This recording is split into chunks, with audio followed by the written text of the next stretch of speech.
नाशिकच्या Karma hill cross building, Pathardi road, Indiranagar या बिल्डिंगच्या पहिल्या मजल्यावर चालू असलेल्या स्पा मध्ये ठेवलेल्या महिला व मुलींना स्पा सेंटरच्या नावाखाली वेश्या व्यवसाय सुरू होता।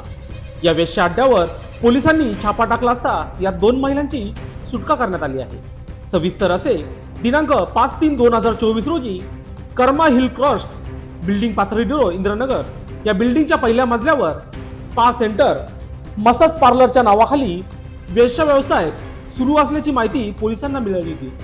त्यानुसार डमी ग्राहक पाठवून याबाबतची खातरजमा करण्यात आली। यानंतर पथकाने तिथे जात ही कारवाई केली। यामध्ये दोन महिलांची सुटका करण्यात आली आहे। नाशिक पोलीस उपायुक्त मोनिका राऊत यांना याबाबतची टीप मिळाल्यानंतर सुरुवातीला डमी ग्राहक पाठवून या ठिकाणी पोलिसांनी ही कारवाई केली।